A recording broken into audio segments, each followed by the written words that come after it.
Olá, boa noite. Tudo bem com vocês? Prazer estar aqui mais uma vez, via o Instagram da Orthomed Center. Meu nome é Rafael, sou médico especialista em tratamento de dor. Aí, todo mundo tá entrando, né? Ô, Rafael, tudo bem? Como é que tá em Goiânia? Tudo certo? Então, voltando aqui, a gente faz parte do Hospital Orthomed Center. Então, através do Instagram da Orthomed, a gente vai bater um papo aqui hoje sobre fibromialgia e dor crônica. Vou convidar o Dr. Lawrence, que é colega nosso, parceiro de equipe. Vou chamar ele aqui. Só um minutinho. Olá, Felipe, Marilene, tudo bem? Olá, Dr. Lawrence. Boa noite, Rafa. Boa noite, tudo bem? Tudo jóia. Joia. Oportunidade de novo, né, de estarmos juntos aqui para bater um papo com a turma, um assunto aí que o pessoal tem muita dúvida, né, cobra da gente, e acho que vai valer a pena o bate-papo aí, né, são coisas que geram dúvidas mesmo, né, até pelas dificuldades de definição, tudo. Mas acho que vai ser bem produtivo aí. E a gente vai tentando, na medida do possível, as dúvidas que surgirem, né, Laura? Tentar saná-las da melhor forma e podem complementar depois via mensagem no privado, né? Pode ficar à vontade. Pode considerar as suas considerações iniciais aí, Laura. Bom, estou muito contente da gente ter essa oportunidade de estar aqui para falar sobre esses assuntos, que é a nossa prática do dia a dia, né? E a gente vem percebendo, isso já é discutido hoje na ciência médica já há um tempo, que a participação do paciente no conhecimento do problema, na educação em relação ao seu problema, é fundamental para aderir ao tratamento, para o tratamento ter sucesso, né? Então eu vejo isso aqui também como uma ferramenta de complementação dos tratamentos que a gente introduz, né? Boa noite a todos, sejam muito bem-vindos. Boa noite. Essa parte de educação a gente vai aprendendo cada vez mais que é a pedra-chave, né, no tratamento de doenças complexas, né, como a dor crônica, porque a educação do paciente, o entendimento do que ele tem, né, como vai ser o tratamento, como pode ser a recuperação, os efeitos colaterais das medicações, o que a pessoa tem que fazer. Se ela tiver essa consciência, com certeza teremos resultados melhores, né? Então, podemos começar fazendo uma introdução, né, Dr. Lawrence?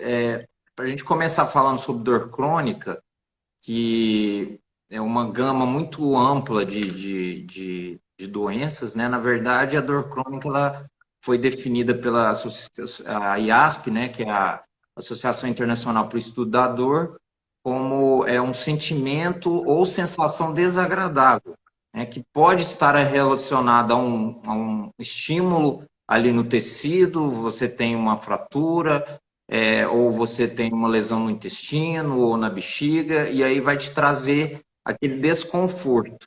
Mas pode também não haver lesão, mas só uma potencial lesão também a gente já considera como dor, né? Então, a definição basicamente é essa, né? Essa sensação desagradável.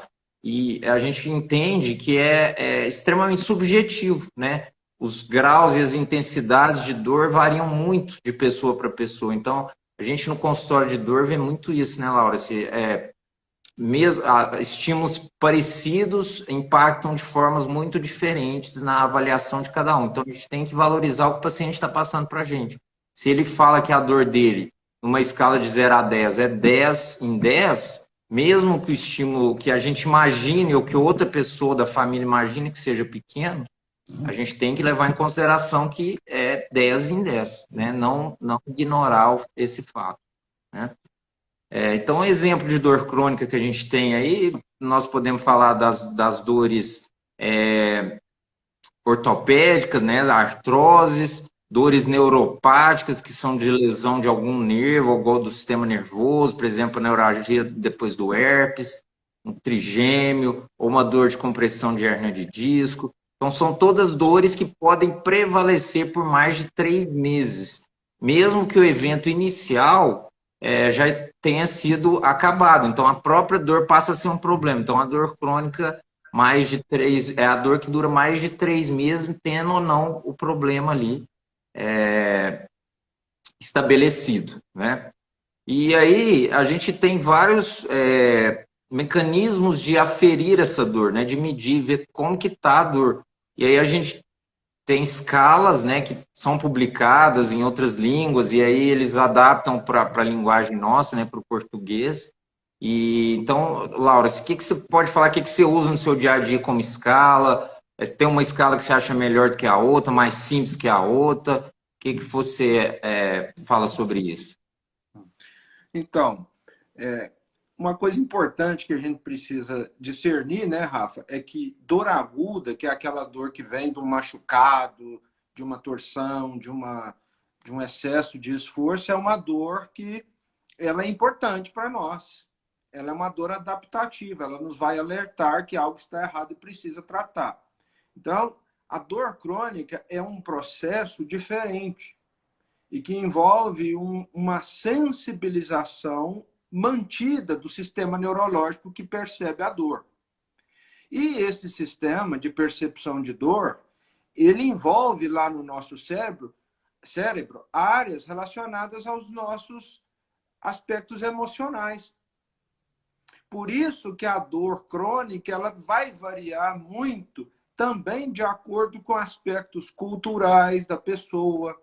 Observaram, por exemplo, comportamentos diferentes de resposta à dor em pessoas de religiões, determinadas religiões.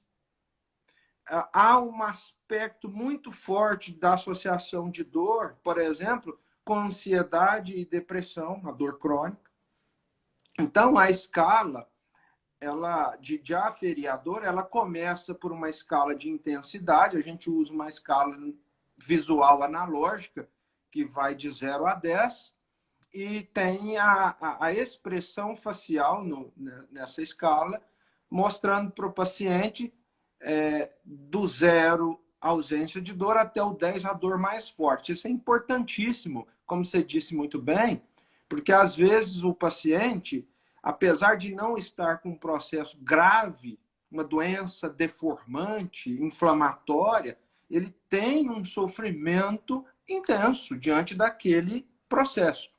E se você negligencia o aspecto cognitivo, emocional desse paciente, dessa dor, você vai subtratar.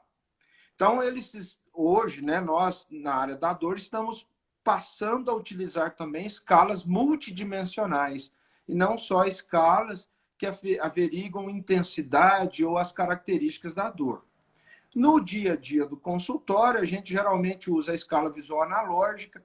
Eu uso muito uma escala que foi publicada pelo Colégio Americano de Reumatologia em 2010 para definir a fibromialgia, que vai ser o nosso assunto daqui a alguns minutos. E também existem algumas escalas importantes. Uma delas é a DN4. A escala DN significa dor neuropática, do francês que originou a escala Douleur Neuropathique 4. Essa escala vai nos ajudar a entender se aquele processo doloroso crônico pode ser causado por problemas em nervos. É muito importante a gente separar uma dor nociceptiva, uma dor funcional, de uma dor neuropática, que é mais difícil de tratar, é um desafio tratar a dor neuropática, né? Então, o DN4 vai ver se a dor tem associação com formigamento, com dormências, com alfinetadas, uma dor paroxística que do nada há um disparo de dor muito intenso, dor em queimor, ardência. Todas essas características a gente vai ao longo da nossa história com o paciente tentando averiguar e direcionar qual tipo de dor que nós estamos aqui enfrentando, né? Basicamente isso. São várias escalas, né? Sim, sim. Com certeza.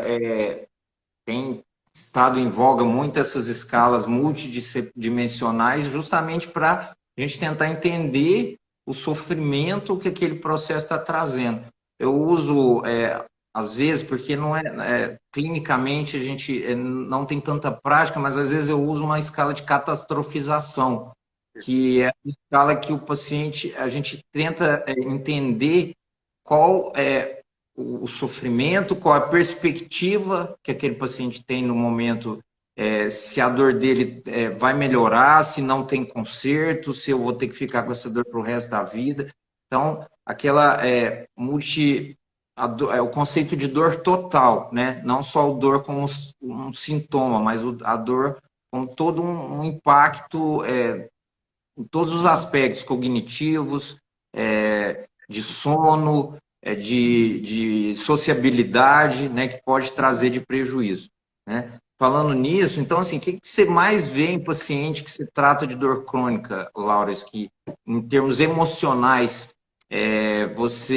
normalmente você faz essa avaliação inicial, quando que você encaminha para um psicoterapeuta ou para um psiquiatra? A gente tem tratamento, né, que alia dor crônica com tratamento de alteração emocional. O que a gente pode usar aí como arma nesse caso? Uma das associações muito frequentes em pacientes com dor crônica é a ansiedade. Esteja ela numa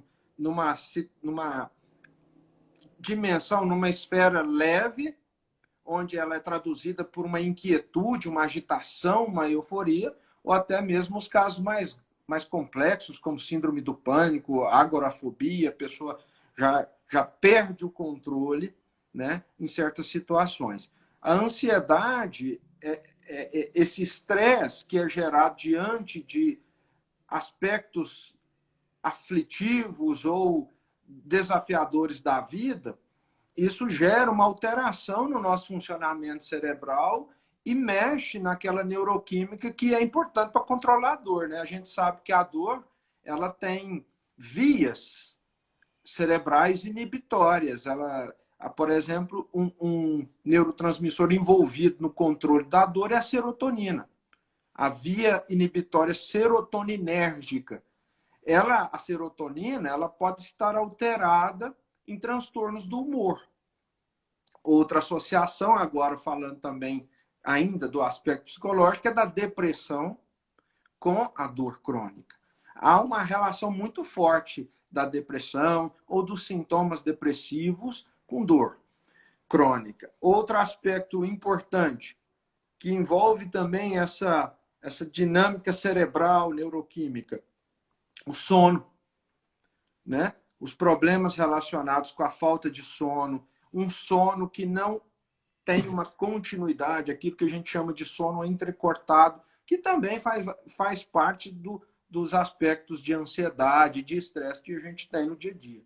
Então, na prática, o que é marcante é observar essa associação desses dois transtornos emocionais principais, depressão e ansiedade, com os pacientes com dor crônica. E é interessante quando a gente aborda isso no consultório, porque às vezes os pacientes não imaginam o quanto o jeito que a vida vai acontecendo no aspecto emocional, a qualidade do seu sono poderia interferir na sua leitura de dor, né? Então essas alterações elas vão amplificar o sinal doloroso, abaixar o limiar de dor. Eu gosto de explicar uma coisa, me permita, Rafa, explicar rapidamente. Quando a gente recebe um estímulo doloroso, aqui eu estou só encostando a caneta na minha mão, eu não estou apertando. Então, não estou lendo, não estou sentindo dor.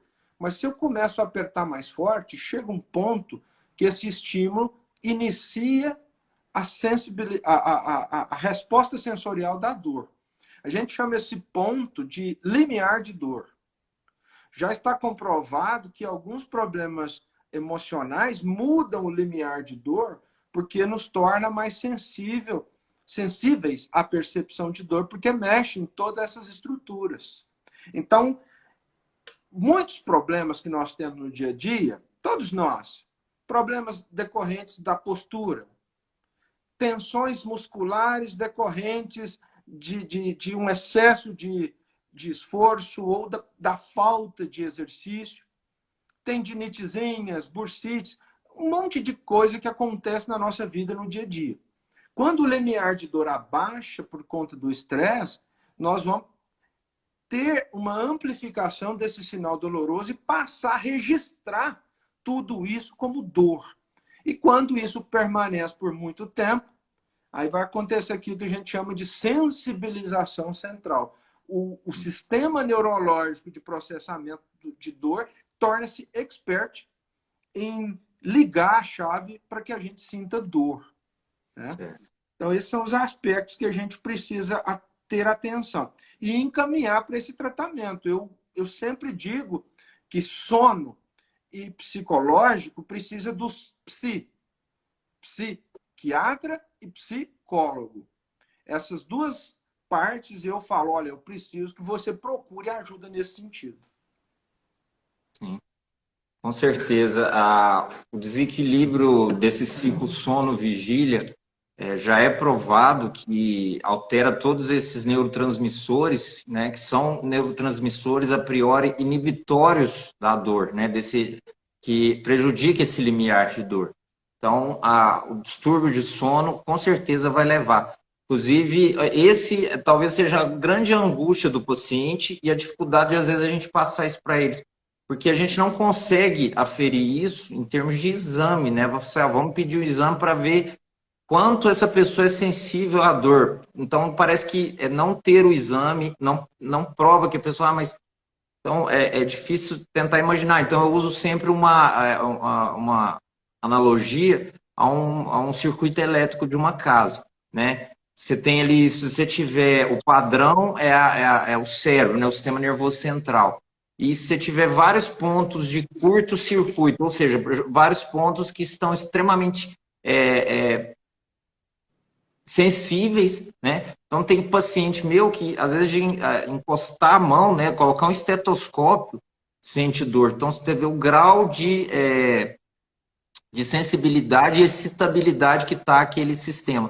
E você faz exame, tudo normal. Então essa é a grande angústia que causa no paciente, e é isso que a gente tem que tentar tranquilizá-lo, que a gente entende que ele tem uma sensibilidade aumentada, tem um problema, tem uma doença e que nós precisamos melhorar isso, né? E tentar identificar esses fatores que estão prejudicando, como o sono, foi o bom exemplo que você deu, né? Ô, Rafa, me Sim. diz uma coisa, como é a sua experiência no manejo da dor crônica e das síndromes dolorosas crônicas, principalmente a dor miofacial, que é aquela que dá ponto gatilho? Fala um pouco da sua experiência com as infiltrações, com a inativação de ponto gatilho e também nessa parte aí de coluna, mais precisamente. O que você me diz das infiltrações na coluna? Então, Laura, o paciente procura, às vezes, a gente, em muitas oportunidades, elas queixam, né? A queixa principal, doutor, estou com nódulos aqui na musculatura, né? E é muito frequente, principalmente na musculatura aqui atrás, entre os ombros, né? Que a gente chama no músculo trapézio, mas pode dar em qualquer lugar do corpo onde tem músculo. Então, no exame físico, a gente identifica esses pontos, a gente tenta estimulá-los de alguma forma, fazendo uma digitopressão, né? Apertando esses pontos e simulando a dor. Isso a gente chama de ponto gatilho. Esses pontos gatilhos são causa de um sofrimento ali agudo, intenso, e a gente pode fazer alguns pequenos procedimentos bem simples, assim, a nível de consultório ou ambulatorial mesmo. A gente tenta fazer uma inativação desses gatilhos, desses pontos. Então pode ser feito a gente chama de agulhamento seco, que é uma pequena agulha, a gente tentar infiltrar esse ponto e fazer pequenas perfurações nesse músculo. Eu mesmo, na minha prática, eu gosto de injetar uma substância chamada anestésico local com um pouquinho de corticoide nessa musculatura para desinflamá-la, mas pode ser liberada através de massagem, liberação manual mesmo, miofacial, que a turma da fisioterapia faz. Então, esses pontos gatilhos, e a gente acrescenta um grande alívio ao paciente só de fazer essa liberação desses pontos. É bem interessante o tratamento. Em termos na dor crônica, Laura, a gente sabe que assim, tem períodos que a pessoa piora, né? Tem uma agudização dos quadros. Então, ele tem ali uma artrose na coluna. Então, chegou por mudança de clima, um estresse, uma postura errada, ele piorou a dor e não estão conseguindo controlar com medicação. Ou, às vezes, mesmo para fazer um diagnóstico, para saber, porque você associar seu exame físico, mais a anamnese, a conversa com o paciente, até mais com a ressonância magnética. Muitas vezes a gente não tem certeza de onde está vindo a dor, por exemplo, num quadro de coluna. Então, até para fazer um diagnóstico e também para já tratar, a gente lança a mão de um procedimento que chama infiltração. A gente pode ir ali no centro cirúrgico, uma sedação, paciente tranquilo, localiza com um raio-x e aplica ali o remedinho. Para quê? Para o paciente falar para a gente, doutor, eu melhorei tantos dias, eu melhorei tantos meses, e aí a gente pode dar andamento no tratamento, porque isso faz com que diminua a dor e ele possa fazer uma reabilitação mais adequada, uma reabilitação fisioterápica ou em outra terapia que ele está fazendo. Então, para tirar da crise de dor e também para diagnóstico, é muito interessante essas infiltrações. E tem outras técnicas, risotomia, que também é baseada nesses mesmos pontos, mas ao invés de usar medicação, a gente pode usar pequenas correntes elétricas ligadas, a agulha ligada a um gerador de radiofrequência, que aplica pequenas correntes elétricas. Então, assim, não são para todas as patologias dolorosas, mas para algumas especificamente a gente pode usar sim. Então, são recursos que a gente lança a mão e guiado por ultrassonografia, por radioscopia, que a gente faz de forma segura, ambulatorial, o paciente vai embora para casa. Então, são ferramentas que nos ajudam muito na abordagem e no cuidado com o paciente de dor crônica. Certo? Muito bom. Eu estou vendo aí a turma, se precisar, se quiser fazer perguntas, estão à vontade, viu? É um papo bem aberto mesmo. Teve uma pergunta que foi encaminhada, Rafa, pela caixinha do Insta da Ortomed, se a fibromialgia, agora a gente podia entrar nesse assunto, né, de fibromialgia, se a fibromialgia ela pode ser confundida com esclerose múltipla. Queria que você dissesse para a gente, mais ou menos, o que é a fibromialgia, como que a ciência entende isso, como é que funciona aquela prevalência, dá mais em mulher do que homem, e ela pode ser confundida com alguma outra doença? Sim. Olha, Laura, essa fibromialgia é um desafio, né? Para a gente, né? Como terapeuta e para o paciente também. Então, a fibromialgia é a principal causa de dor, a gente chama de dor espalhada, né? Aquela dor que pega o corpo inteiro. O paciente muitas vezes chega para a gente e fala, eu tenho dor do fio de cabelo à ponta do pé. Então, o primeiro critério que a gente usa é aquele que chega e já fala, doutor, tem dor em todas as partes do meu corpo. E aí, antigamente, isso não conseguiam encaixar em algum diagnóstico, ficava aquela coisa, às vezes até uma histeria, paciente, será que está simulando, é histérica, não se dava muita moral, se rotulava, né? Então, as pessoas eram subtratadas ou maltratadas, dependendo do apoio que era dado. Então, a gente... felizmente, né, o Colégio Americano de Reumatologia, em 1990, sugeriu os primeiros critérios diagnósticos, né, para diagnosticar a fibromialgia, que eram vários, de 18 pontos que a gente apertava, se 12 deles tinham dor, a gente é uma forte suspeita de fibromialgia. Aí, com o tempo, agora, você até citou na sua fala anterior, né, novos critérios foram sendo criados, e a gente sabe que a fibromialgia ela é extremamente mais comum em mulher. Talvez seja a doença uma das doenças que tem maior desequilíbrio entre mulher e homem. Então, na média, são 7 mulheres acometidas para cada homem. Então, é muito mais prevalente em mulher. Por quê? Não se sabe. né? Poderia ser um fator hormonal envolvido, mas não se sabe. E são mulheres ali entre 40 e 60 anos que desenvolvem a doença. Então, não existe exame, né? A gente vai falar sobre isso. Então, a gente faz o diagnóstico por um questionário que a gente faz, que a gente tenta aplicar, levando em consideração várias coisas. Essa dor espalhada, a interação com a falta de sono, né, o sono ruim, com alterações cognitivas, como dificuldade de concentração, dificuldade de memória ruim, alterações urinárias, intestinais, que podem nos sugerir um quadro de fibromialgia. E dentro desses pequenos quadros, a pessoa fica rodando, às vezes ela está com um problema intestinal, um sino do intestino irritável, vai num gastro, aí depois está com um problema, uma enxaqueca, vai no neurologista. E aí, se você se juntar tudo isso, você pode chegar no diagnóstico de fibromialgia, né? Então, dessas doenças associadas, Auros, o que você pode falar para o pessoal aí que, com a fibromialgia, o que você percebe na sua prática e na literatura? A fibromialgia, cada vez mais, ela tem sido vista como uma alteração, um distúrbio do sistema envolvido na percepção da dor, né?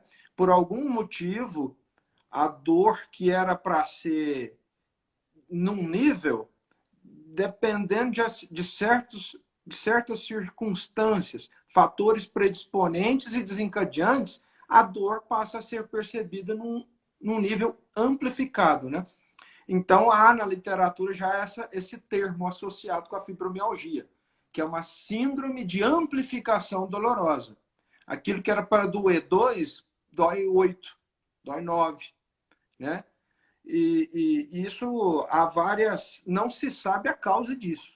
É importante que a gente tenha isso em mente.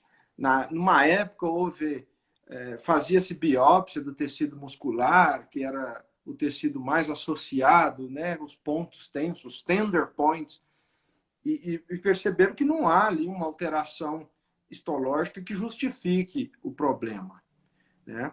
Então, de repente, acontece algo na minha vida, uma situação que me causa uma dor aguda, né? A gente sempre fala isso na medicina da dor. Uma dor crônica, ela teve um dia o seu período de agudização. E uma das causas que vão dar o pontapé inicial para a fibromialgia é a síndrome dolorosa miofascial.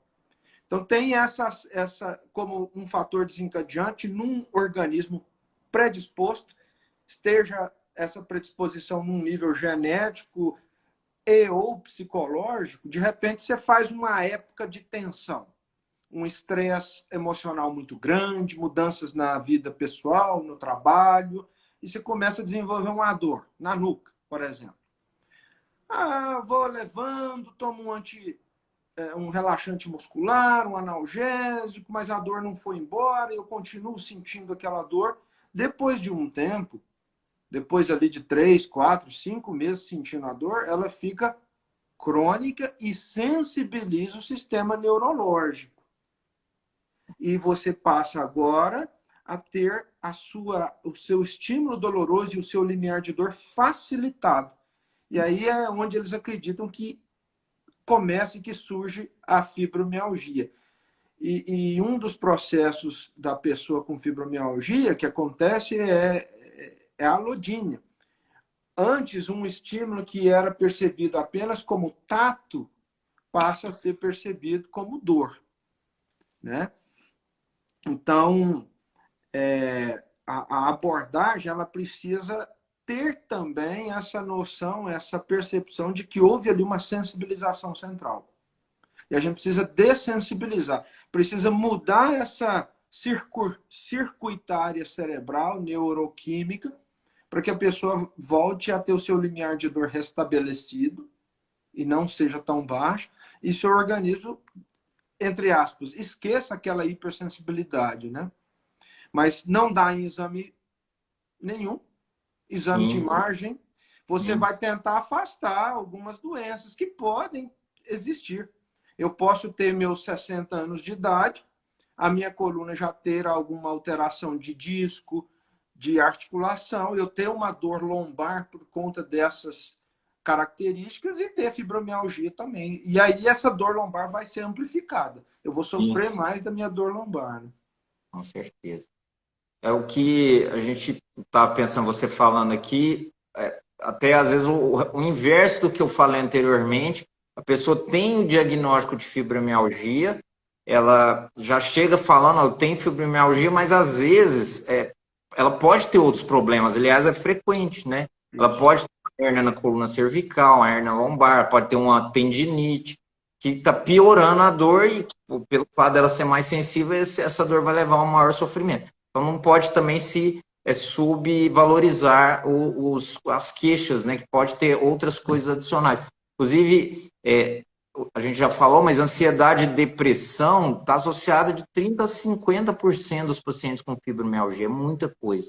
Né? Então a gente tem que chegar a avaliar todos esses dados também. E até o fisioterapeuta, acho que eu não entendi o nome dele, é Pedro, acho que Pedro, perguntou sobre sensibilização central na fibromialgia. Pedro, com certeza tem. Aliás, o mecanismo até mais estudado na fibromialgia, sensibilização central. Essa sensibilização, o que é? Os estímulos que não causariam dor, o doutor lá já explicou bem, vão causar dor a um estímulo abaixo daquilo que normalmente causa. Isso não tem muita explicação, são vários fatores envolvidos. Mas com certeza na fibromialgia a gente tem essa sensibilização central. É como se fosse um estrago, né, um curto-circuito na nossa transmissão de dor, que vai sendo amplificada ali nível medular, nível cerebral, e isso traz também consequências de memória, de cognição. Isso já é mostrado em ressonâncias magnéticas funcionais, que a gente vê as partes do cérebro funcionando. Então, é bem frequente essa sensibilização central na fibromialgia. Laura, assim, e o que você tem, o que a gente tem de medicamento, assim, a literatura traz, assim, de eficácia, de remédio para fibromialgia? Vamos pensar, assim, primeiro nessa área de medicação, né? Depois a gente vai falar sobre toda a abordagem, porque a medicação é uma parte, talvez até uma parte não tão grande, né, na fibromialgia, mas a gente sempre passa, sempre lança mão, né, para poder ajudar no tratamento. Então, o que você costuma usar na sua prática? Uma coisa que a gente fala no tratamento medicamentoso da dor crônica e principalmente da fibromialgia é que esse tratamento é off-label. Isso é uma expressão que quer dizer assim, não tem uma receita de bolo pronta. Não há um medicamento infalível ou uma terapêutica que é rotina e que vai funcionar para todo mundo. A gente costuma dizer que a gente pode dividir os medicamentos em primeira linha, segunda linha, terceira linha. E são vários tipos de medicamentos que podem ser usados na dor crônica e na fibromialgia. Eu gosto sempre de analisar o que está acontecendo no momento da consulta, o que está mais grave, o que está chamando mais atenção. Porque às vezes a pessoa já tem uma fibromialgia sob controle e ela faz alguma coisa ou passa por uma situação onde ela desenvolve uma síndrome inflamatória. Fez uma mudança, pegou móveis pesados em casa, fez esforço, aí ela já é sensível à dor, ela vai lá em cima na dor. Uma situação de reagudização cabe muito bem anti-inflamatórios, às vezes corticosteroides, analgésicos, relaxantes musculares. Aí a gente usa aquela escada analgésica da Organização Mundial da Saúde. Os opioides são muito bem-vindos nessas fases de agudização, tramadol, a codeína, opioides fortes às vezes. Mas se você está numa fase de manutenção, onde você tem aquela dor persistente que não configura um quadro inflamatório, os antidepressivos são muito bem-vindos. Né? Os anticonvulsivantes, como a pregabalina. Pregabalina é uma droga que eu tenho usado bastante, porque ela tem uma ação interessante. Ela ajuda a pessoa a dormir melhor, e é comum termos problemas relacionados ao sono. Ela tira um pouco da ansiedade. Alguns usam a pregabalina para tratar a ansiedade. e ela ajuda nessa sensibilização central. Então, ela diminui a excitabilidade do sistema neurológico nessa condução de dor, porque ela é um anticonvulsivante, ela acalma o Calma. disparo do potencial neurológico, né? Então, a pregabalina, no caso dos antidepressivos, por muito tempo se usou a amitriptilina, ela é um antidepressivo tricíclico muito bem-vindo, né? E também, mais recentemente, os duais, né? A duloxetina, a venlafaxina, têm também sido bastante usados. Eu geralmente uso um monte de coisa. Antidepressivos, anticonvulsivantes, na fibromialgia quase sempre. E nas crises de dor aguda, gosto também dos opioides, não sei o que você acha. E também agregar outros métodos não medicamentosos. Né? Os agulhamentos, as infiltrações, a acupuntura, iniciar uma reabilitação física bem feita, com fortalecimento gradual dos músculos, da musculatura, né? Tentar mudar um pouco a rotina antes de dormir, baixa um pouco o volume da TV, desliga a luz, para de mexer no celular depois das 8 da noite, para dormir melhor, para descansar melhor. Né? Essa higiene do sono, né, que você está falando, tá muito evidente que a falta da higiene do sono traz vários problemas, entre eles piora de dor, né? Então, são hábitos que a pessoa tem que começar a ter, de desligar o celular, apagar a luz, dormir num ambiente tranquilo, um colchão é bom, né, razoável, e é muito interessante essa parte do tratamento, a gente entender em que fase que o paciente está. Eu já tive casos de fibromialgia que a descompensação foi tão grande, a pessoa entrou numa fase de dor, de falta de sono, que ela chega muito descompensada. Então, assim, eu já fiz até, internei pacientes para usar medicação endovenosa, não é o ideal, né? A gente sabe que não é, mas a gente, às vezes, tem que lançar a mão disso, interna, faz algumas aplicações, junto com as outras medidas. E o opioide que você falou, né, são os derivados da morfina, tem até uma opiofobia, né, opioidefobia, o pessoal fala em morfina, se assusta, e está sendo um problema, principalmente nos Estados Unidos, com alta adição, né, que as pessoas estão usando como droga lá, e tendo suicídio, overdose. Então, lá está sendo um problema, mas no Brasil não é um problema, pelo contrário, se prescreve pouco opioide, menos do que precisa. Então, a gente consegue tirar os quadros de dor, de piora da dor da fibromialgia por um período curto com os opioides, derivados da morfina. É lógico, derivados menos potentes, né? Menos, não são da intensidade da melhora com a morfina. A gente usa aí o tramadol, a codeína, são aliados importantes. E isso em fases de descompensação que a gente está falando. A manutenção, aí vai variar muito. Pode usar uma medicação, às vezes só com uma medicação se acerta o tratamento, a pessoa melhora muito, não precisa associar, mas o que a gente vê na prática é que precisa se associar 2 até 3 medicações, né? Para com o objetivo mais de melhorar o sono, outra com o objetivo de melhorar os sintomas depressivos, de sensibilização mesmo, um relaxante muscular, um anti-inflamatório, como o Laurence colocou. Então, a gente vai tentando tatear, não existe uma receita de bolo. A fibromialgia, o bom é isso.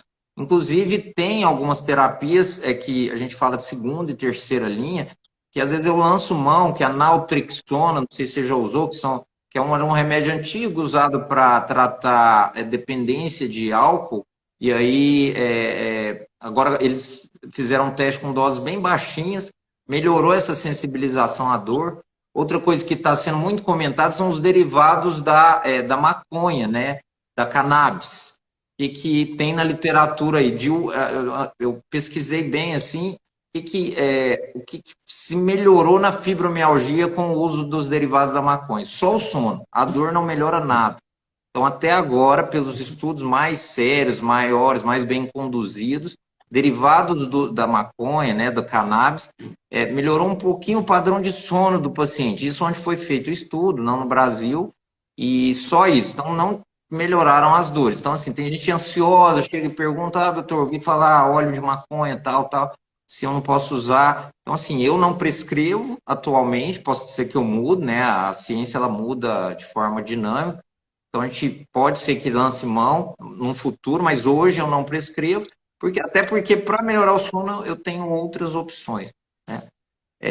E em relação à atividade física, Lawrence, que é descrito como o melhor tratamento para fibromialgia, né? Melhor até que medicação. E o paciente tem que entender isso.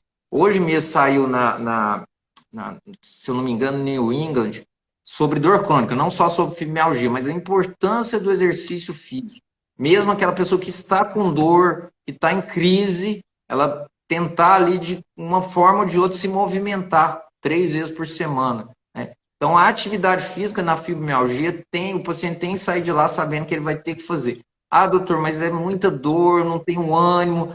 Normalmente o fibromialgia ele acorda já cansado, já desanimado, sem energia. Então ele tem que ir contra essa tendência de não querer fazer atividade, ficar quietinho, porque isso vai só piorar. É um ciclo vicioso, com certeza. Então, o que você orienta, o que você gosta de falar para o paciente em relação à atividade física? O que você pode passar para o pessoal aí? Houve até uma pergunta aí agora há pouco sobre exatamente isso, atividade física. Passou rapidamente. Eu queria só deixar um abraço aqui para Patrícia Milazzo, minha mentora, nossa amiga da área da dor, principalmente dor oncológica. Grande Patrícia, parte. seja bem-vinda. É uma honra ter você aqui com a gente. Isso. Ó, nós precisamos dos músculos para tudo. Quando a gente está sentado, estamos aqui sentados batendo esse papo, grupos musculares estão atuando para nos manter nessa postura que nós estamos. Se vamos levantar, andar, apanhar objetos, então o tempo todo nós estamos usando músculos.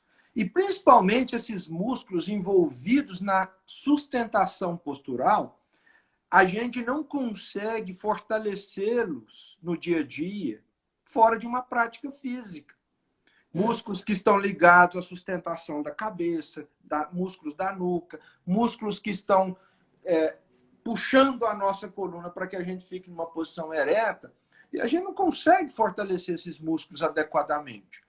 Então, se esses músculos ficam fracos, eles vão ficar incompetentes para manter a minha postura no dia a dia, no meu trabalho, no escritório, no meu trabalho em pé, porque às vezes eu fico várias horas de pé ou sentado, enfim.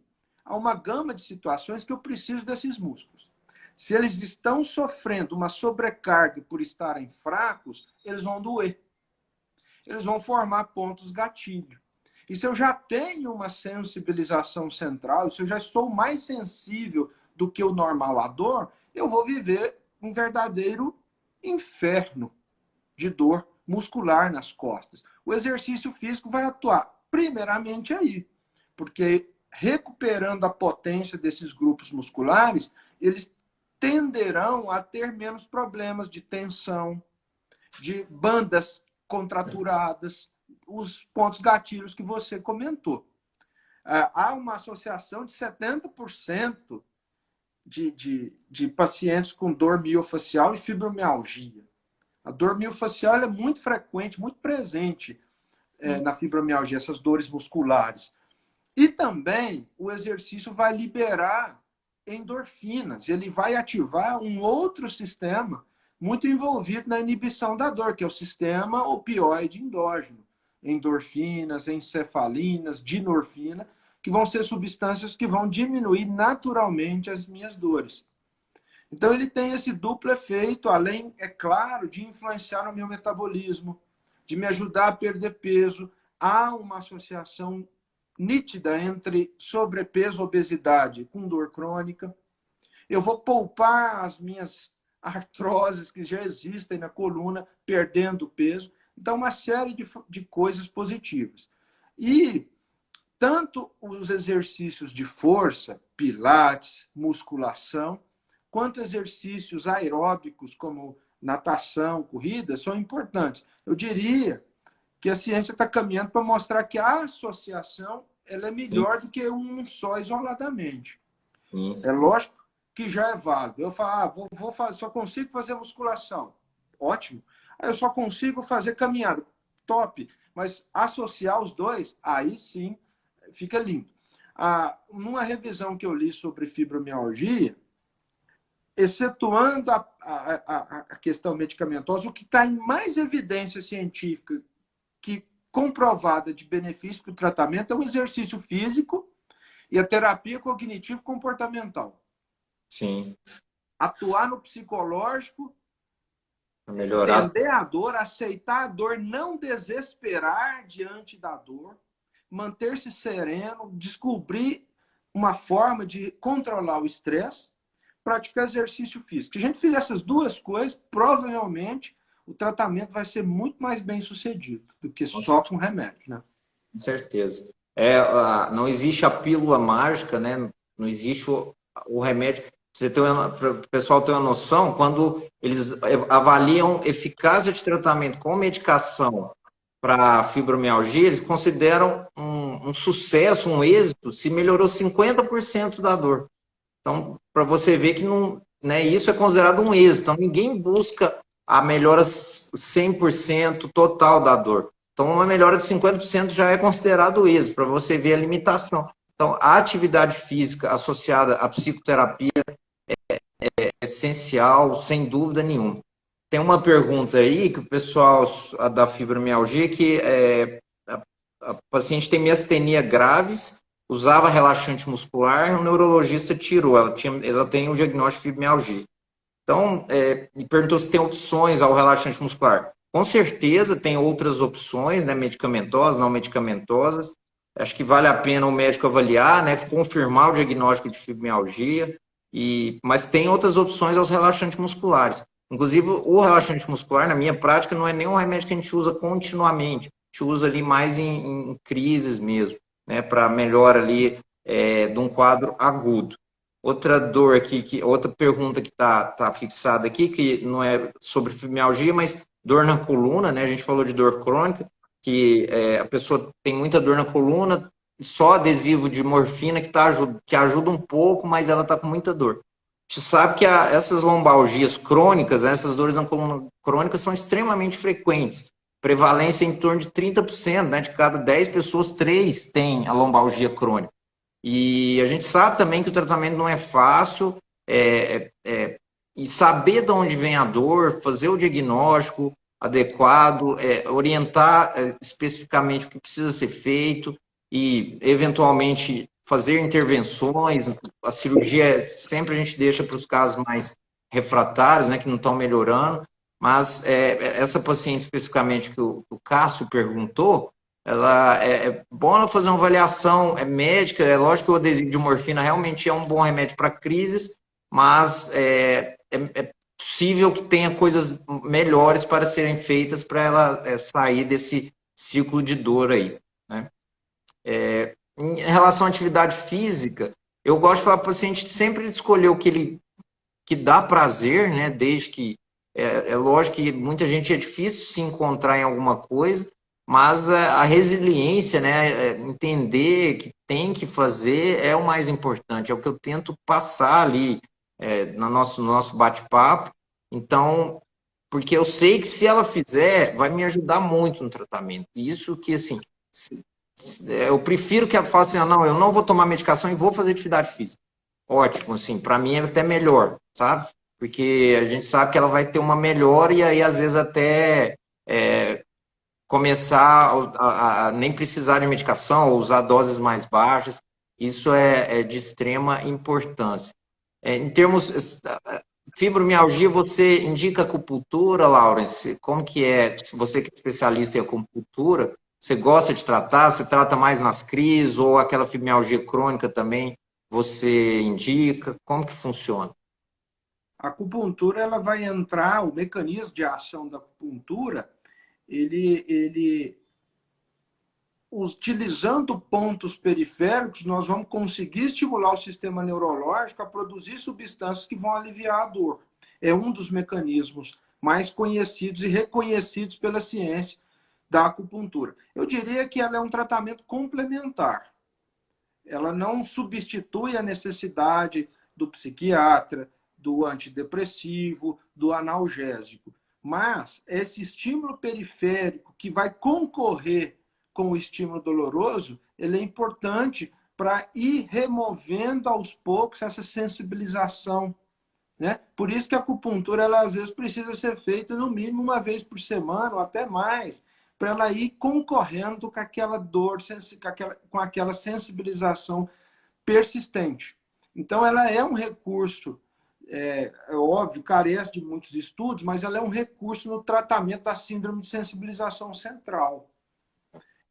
Em relação à dor, há muito material científico que atesta os benefícios da acupuntura.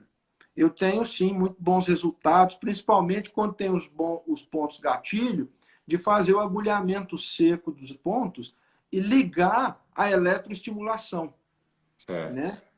Tem uma vertente hoje, que é a acupuntura neurofuncional ou neuromodulação, que a gente fica estimulando esses músculos com correntes elétricas intermitentes, de baixa frequência, e isso ativa áreas do cérebro que vão produzir endorfina, que vão liberar serotonina e vão ajudar no controle da dor. Uma boa experiência com a acupuntura. Está surgindo aí também novo, são terapias elétricas, né? Já que você tocou nesse ponto, a estimulação, às vezes alguém já leu sobre, a gente tem uma experiência de literatura, mas não de prática, que é a estimulação magnética transcraniana, que é colocar capacetes e fazer pequenas correntes elétricas, né? Como se fosse ali de salão de cabeleireira, aquele capacetinho que as pessoas colocam, para aplicar pequenas correntes elétricas, parece ter um bom resultado, mas carece ainda de mais estudos, né? Mas isso tudo, no final das contas, é visando melhorar a sensibilização central, que é o grande problema da fibromialgia.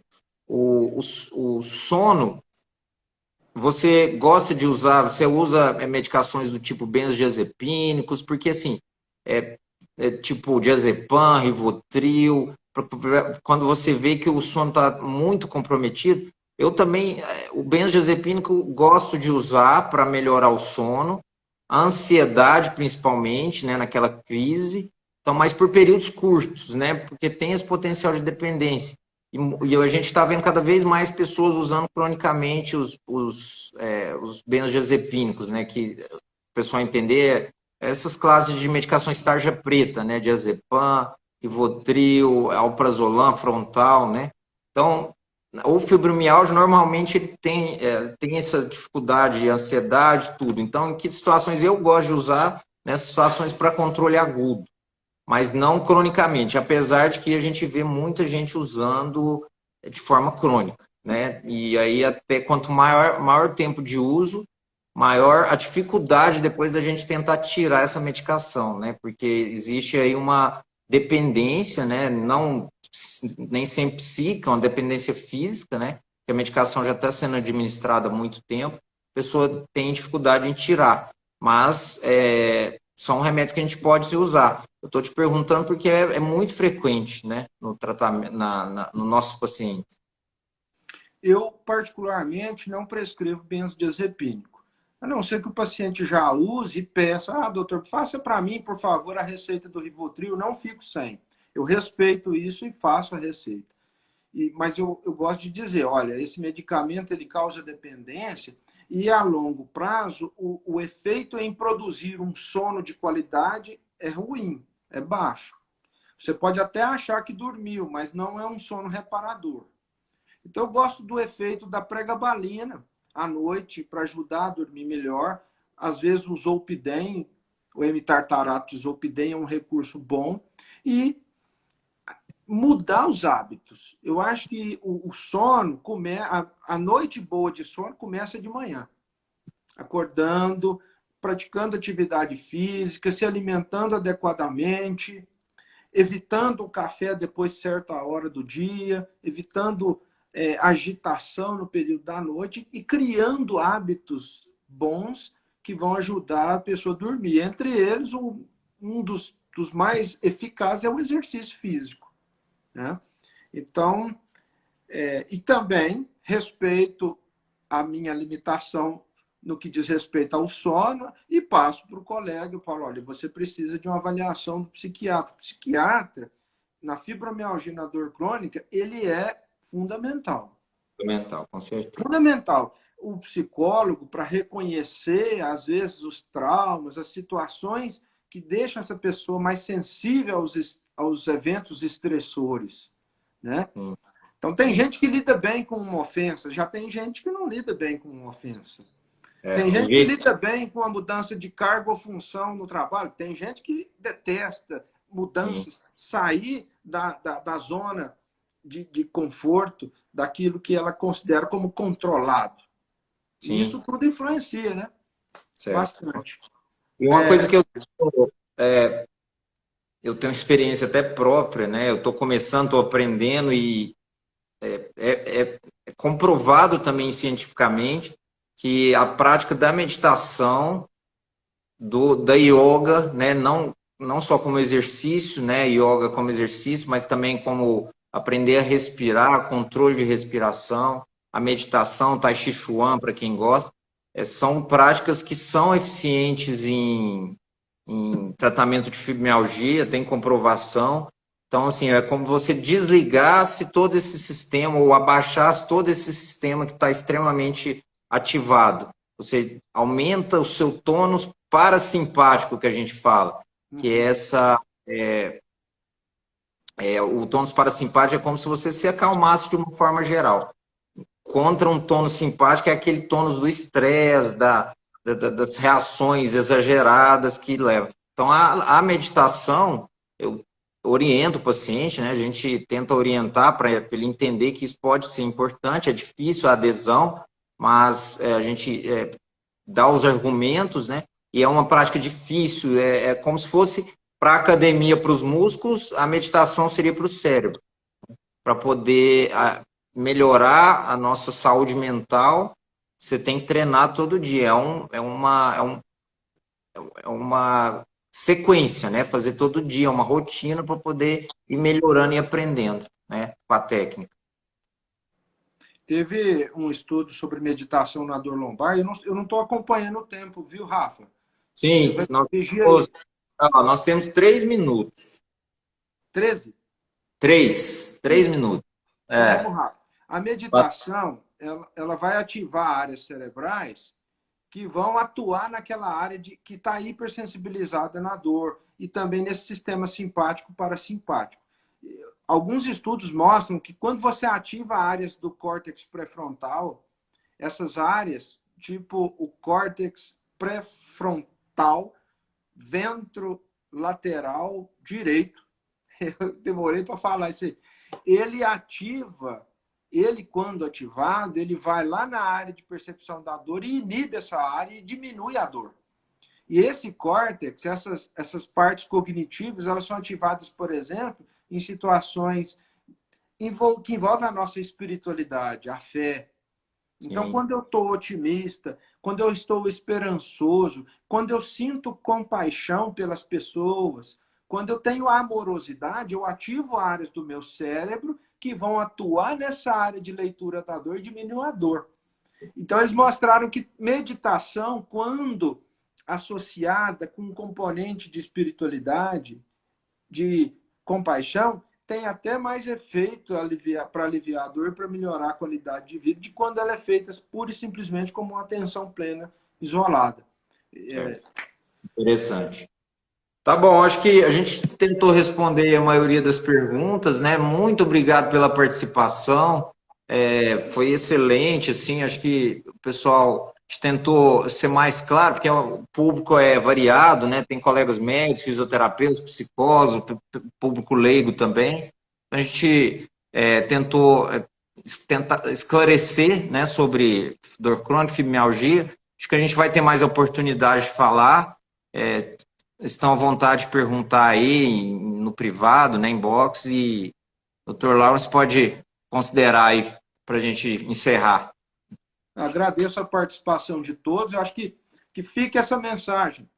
Otimismo, exercício físico, pensar em construir uma noite de sono melhor, reduzir essa sensibilidade ao estresse de alguma forma, buscar ajuda com psicólogo, psiquiatra. Esse é o caminho de tratamento da dor crônica e principalmente da fibromialgia. E não ter